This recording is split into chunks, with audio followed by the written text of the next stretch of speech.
distinguished guests, fellow speakers, and all the lovely women and purple men gathered here. Every year, we celebrate Women's Day with a lot of enthusiasm, bonhomie, and fanfare. And I am lucky to be invited by some organization or university or institute to celebrate Women's Day with them, where I get to meet capable and talented women. I count myself fortunate to be among you all this morning on this special day, a day that gives voice to our struggles and our stories. I must begin with a confession. When I am invited to events of this kind, where I am asked to share some pearls of wisdom and provide some takeaways to the audience, it always makes me quite nervous. What special wisdom do I have? I have certainly not found a magic mantra to attain that mythical work-life balance or personal cum professional growth or a way to correct gender imbalance. There is an illusion that somehow the speaker has found all the answers, and the expectation is that all this knowledge will be crystallized in a 5 or 7, and here they said 15-minute speech. I'm always tempted to tell the organizers, why don't we skip all the speeches and flash forward to the tea and the snacks? But we can't. Apparently, the caterers have not arrived yet. So while we wait, let me share a few thoughts with you. Let me ask you a question. Do you want it all? Yes. Loving daughter, caring mother, affectionate sister, supportive spouse, dynamic career women. We would like to be all these things. We'd like to do all these things. We would, each one of us, like to have everything. Well, this is what it looks like. Doing it all, having it all. In the very least, it will give you severe indigestion. At worst, you will end up with a nervous breakdown. In my work in the government or my voluntary work outside it, I get to interact with women who inspire with their stories of determination, challenge, and survival. One thing I find in common among these women is their authenticity. These women are not seeking money or fame or power. They are not looking at what their neighbor or co-worker has. They are busy living their own life. They do not waste time in petty rivalries or envy or bad-mouthing someone else. Their days are full with balancing their own joys, disappointments, and chores, and ticking their many lists, their many lists. So when you ask me to speak of becoming better by balance, it is best that I give you my own example or the example of women that I know. I have been a working woman since the day I got out of college. If there's one thing that I have learned, it is that balance is an elusive goal. And it is not just a woman's issue, it is a general issue for all of us. When I was younger, I thought the solution was to structure and organize my life so efficiently that I could achieve work-life balance and have it all, so to speak. But how do you organize your life when so many externalities impinge on it? Can you structure your life around a traffic jam a mile long on Whitefield Main Road? I traveled to Belgaum last week and I had to change my tickets thrice, and none of the changes were of my making.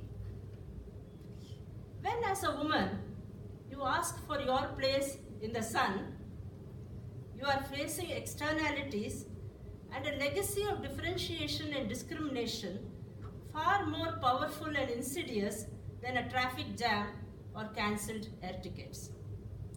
What many of us have experienced in our daily lives: if we are silent, we are ignored.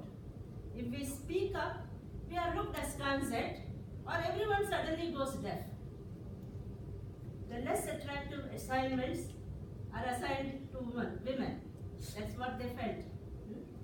Our roles as a wife, a mother, or our dressing styles are fodder for gossip.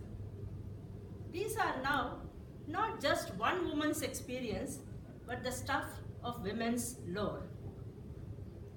Every year, on International Women's Day and in women's empowerment programs, we hear the same conversation about the importance of advancing women in the workplace, but the tactics are beginning to feel increasingly stale. Let's face it, the pace of change for getting more women into leadership roles is glacial. This is stunningly disappointing because the economic benefits of gender parity, from stronger business outcome to higher GDP to more growth and innovation, have been proven time and again. Those of us who are lucky enough to work for the government and the public sector do not face overt disparity in pay or seniority, but we do face discrimination of a more subtle nature. So, how can one find balance in an age and ethos of imbalance? As for me, I generally ignore the biases and carry on regardless. Moreover, as I move higher up the ladder, the issues that I face as a professional are not very different from those that my male colleagues face.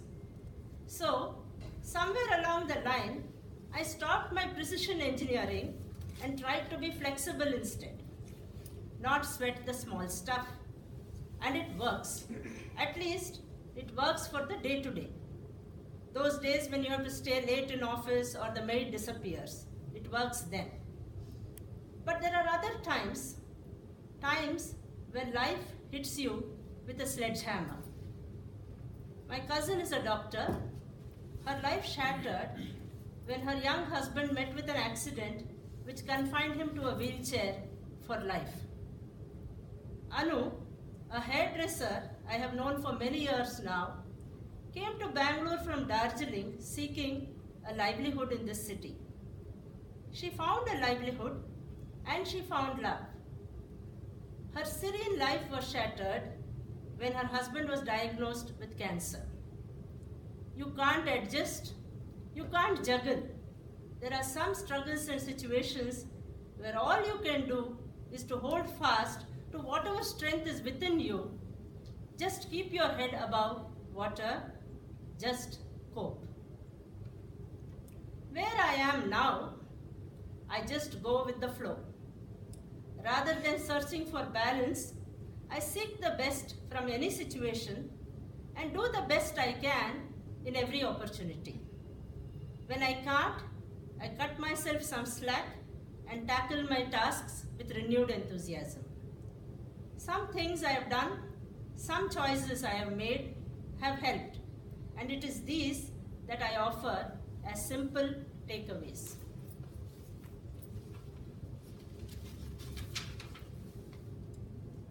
1. Invest in yourself.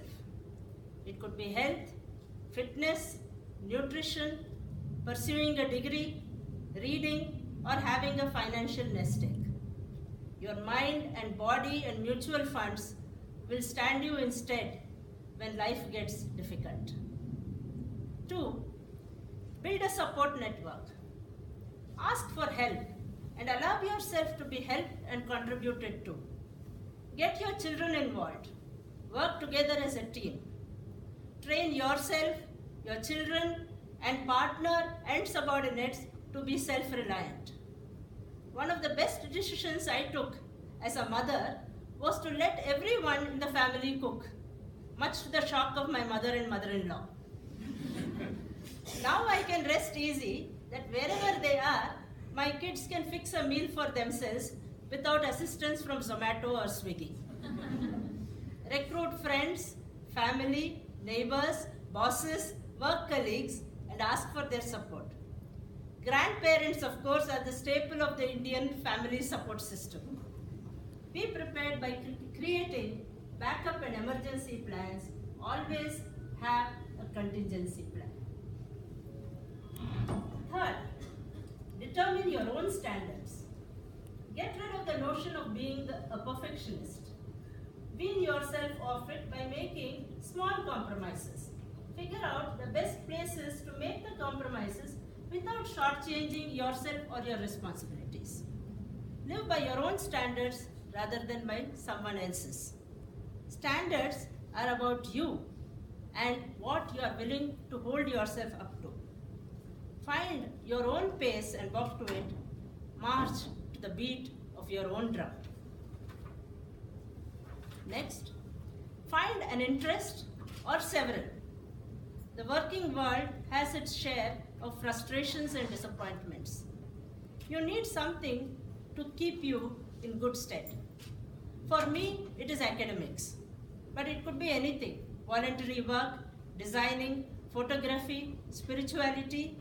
Seize opportunities with both hands, whether it is travel, an assignment, or just a chance to meet someone.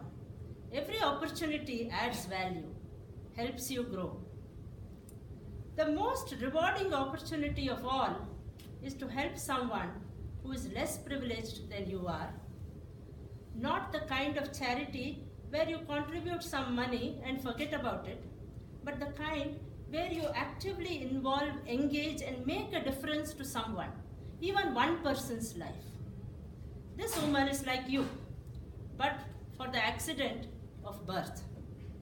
She multitasks, so do you. But you have a choice. You are employed by an employer who allows you to go on maternity leave and limits your working hours to 8 hours a day. She has no such choices, no such protection. If you can make a difference to her life, please do. Let go of all guilt and bitterness. Guilt is one of the greatest wastes of emotional energy. It causes you to become immobilized in the present because you are dwelling in the past. Guilt can be debilitating. By introducing logic and thinking to counterbalance the guilt, you can avoid sabotaging your efforts and stay better on course. Life treats all equally. Life compensates. Instead of blaming someone else, take control of your life